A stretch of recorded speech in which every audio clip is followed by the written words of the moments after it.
Pada tahun 2017, skandal yang melibatkan Lee Jae-yong, pewaris dan pemimpin Samsung Group, telah mencetuskan kontroversi yang signifikan di dunia perniagaan dan politik Korea Selatan. Lee Jae-yong telah menarik perhatian masyarakat kerana dituduh terlibat dalam skandal yang mengaitkan syarikat teknologi terkenal iaitu Samsung dengan urusan kerajaan. Kes ini telah menimbulkan persoalan tentang hubungan yang kompleks antara sektor perniagaan dan politik di Korea Selatan, menyoroti isu-isu etika perniagaan, pentadbiran syarikat dan ketulusan undang-undang dalam negara tersebut. Akhirnya, skandal ini bukan sahaja mencetus kebimbangan di peringkat tertinggi kuasa, malah membawa perubahan besar dalam pandangan masyarakat terhadap konglomerat perniagaan dan keterlibatan politik di dalamnya.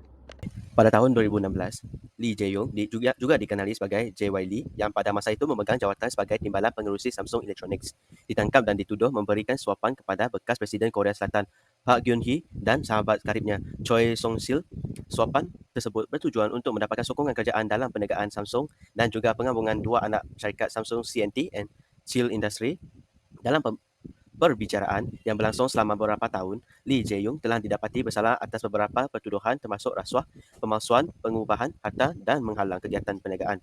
Pada tahun 2017, beliau dihukum selama 5 tahun oleh Mahkamah Tinggi Korea Selatan. Walau bagaimanapun, dalam tingkat rayuan, pada tahun 2018, keputusan mahkamah berubah menjadi hukuman penjara selama 2,5 tahun dengan penangguhan selama 4 tahun, membolehkan beliau dibebaskan pada Februari 2018. Pada bulan Ogos 2019, Mahkamah Tinggi Korea Selatan membatalkan sebahagian daripada keputusan rayuan tersebut dan memutuskan untuk mengadakan perbicaraan rayuan semula.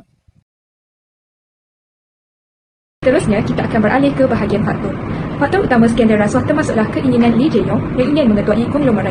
Keinginan beliau untuk mencapai kejayaan dan mengukuhkan kedudukan keluarga di dalam dunia perniagaan telah menyebabkan tindakan yang melibatkan aktiviti tidak bermoral itu. Mahkamah Daerah Pusat Seoul dalam keputusannya memberitahu Lee secara aktif telah memberi rasuah dan secara tersirat meminta bekas pemimpin nombor 1 Korea Selatan itu menggunakan kuasanya bagi mendapatkan sokongan kerajaan susulan dua penggabungan syarikat Samsung. Dapatlah disimpulkan bahawa keperluan untuk memastikan kesinambungan keluarga sebagai penerus dan pemimpin dalam industri telah menghasilkan amalan tidak beretika yang merugikan syarikat dan masyarakat secara keseluruhannya. Selain itu, faktor gejala rasuah di Korea Selatan ini berlaku adalah disebabkan kelemahan kepimpinan dan pengurusan organisasi. Kepimpinan yang lemah telah menyebabkan kurangnya penyeliaan, tiada pemantauan, lembab menjalankan tugas dan terbuka kepada penyelewengan khususnya rasuah.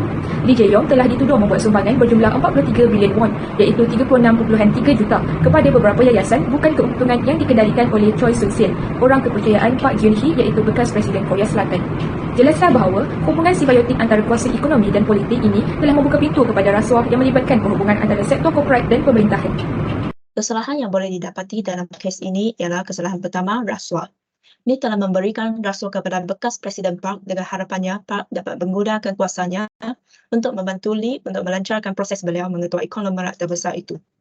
Seterusnya adalah perjuri ataupun sumpah bohong.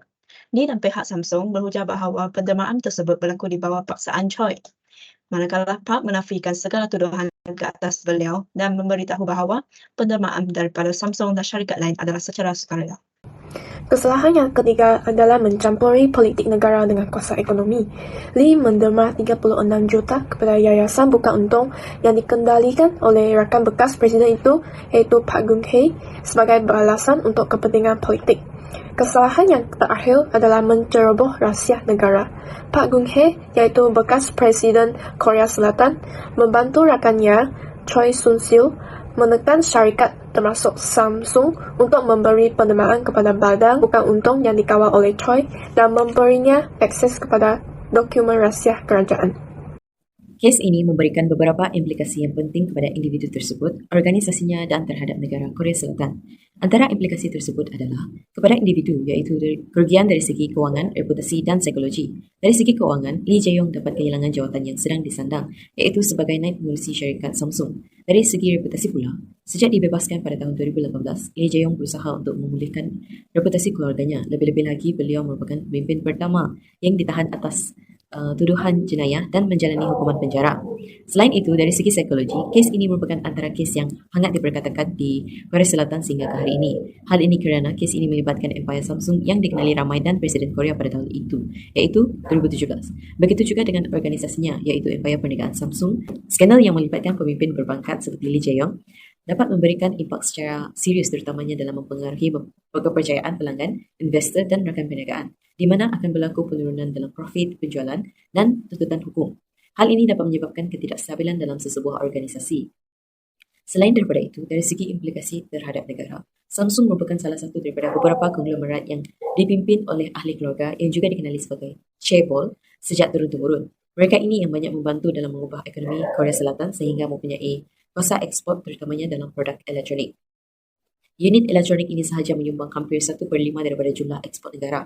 Oleh itu, skandal ini menyebabkan harga saham Samsung menurun lebih 20%, sekaligus menyebabkan penurunan keuntungan syarikat. Skandal ini secara langsung turut menjejaskan ekonomi negara Korea Selatan. Langkah utama untuk mengatasi isu rasuah dan integriti ialah memperkukuh institusi kawalan korporat. Sebagai contoh, memastikan lembaga penyediaan bebas dan tidak terikat dengan kepentingan individu atau kumpulan tertentu. Lembaga penyediaan mesti mewakili kepentingan semua pihak, termasuk pemegang saham, pekerja dan masyarakat. Selain itu, menyediakan latihan dan pendidikan berkala kepada ahli lembaga penyediaan mengenai tugas, tanggungjawab, isu tadbir urus dan pematuhan terkini. Dan akhirnya ialah memastikan lembaga penyediaan mempunyai akses kepada maklumat yang mencukupi untuk menjalankan tugasnya dan membuat keputusan termaklum. Langkah yang seterusnya ialah audit dan pemeriksaan. Juru audit akan melaksanakan audit kewangan termaksud menyemak transaksi dan bagi akaun. Ini termaksud menilai kesahihan urus niaga, pematuhan kepada peraturan dan pemahaman keseluruhan sistem kewangan. Juru audit juga akan meneliti dan memahami sistem kawalan dalaman sedia ada dalam organisasi. Ini termaksud proses pemantauan, prosedur kelulusan dan langkah keselamatan yang diambil untuk melindungi aset organisasi. Juru audit akan menilai risiko yang berkaitan dengan pelaporan kewangan dan keberkesanan kawalan dalaman untuk mengurangkan risiko ini. Ini membantu menentukan skop dan kedalaman audit. Dan akhirnya, juru audit akan menyediakan laporan audit yang merangkumi penilaian dan pendapatannya tentang kebolehpercayaan penyata kewangan. Jika terdapat sebarang pengecualian atau isu khusus, ini akan dinyatakan dalam laporan bersama-sama dengan cadangan untuk penambahbaikan. Ia adalah memberikan pendidikan dan khusus. Melalui pendidikan dan khusus berkaitan dengan rasuah dan integriti, ini akan memberikan kesedaran kepada semua masyarakat dan orang awam tentang kesan rasuah ini kepada diri sendiri, keluarga dan negara. Melalui pendidikan dan khusus ini juga, masyarakat akan mengetahui sama ada tindakan menerima sejumlah hadiah dari seseorang tersebut adalah rasuah atau tidak. Media sosial, media elektronik dan melalui kempen, ini merupakan salah satu cara untuk menyampaikan pendidikan dan khusus berkaitan dengan rasuah supaya masyarakat sedar dan tidak menyalahgunakan kuasa dan terlibat dengan amalan rasuah. Ujian psikometrik dan program kesedaran perlu diwajibkan dalam penjualan awam untuk menguji tahap integriti dan pemahaman tentang integriti serta mempertingkatkan lagi nilai kejujuran dan keikhlasan secara konsisten sebagai ciri unggul modal insan. Akhir sekali adalah memperkasa undang-undang dan hukuman. Meningkatkan dan mengetatkan lagi hukuman dan undang-undang yang sedia ada dengan menjatuhkan hukuman yang berat kepada pesalah tanpa mengira status dan darjat seseorang individu jika didapati bersalah. Kehakiman mesti memberikan hukuman penjara mandatory ke atas setiap individu yang terlibat dengan rasuah sebagai mesej keras anti rasuah pada semua pihak. Selain itu, meningkatkan lagi pengambilan dalam uji SPRM bagi memudahkan kerja penyiasatan dan penyelidikan dilakukan dengan lebih kerap dan banyak lagi bagi mengawasi masalah rasuah dalam kalangan masyarakat. Maka sikap hati-hati dalam kalangan individu dalam melakukan tugas atau kerja lebih diambil berat dan ini akan mengurangkan amalan rasuah.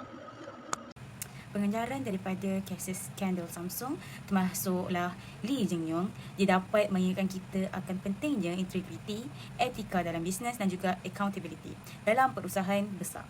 Pengejaran utamanya adalah perlunya penerapan urus tadbir perusahaan yang baik untuk mencegah sesuatu yang merugikan dan memastikan kelangsungan integriti perusahaan. Oleh kerana accountability adalah kepentingan utama, ia perlu bagi setiap individu untuk bertanggungjawab terhadap tindakan mereka dan menghadapi akibat apabila sempadan etikanya dilanggar.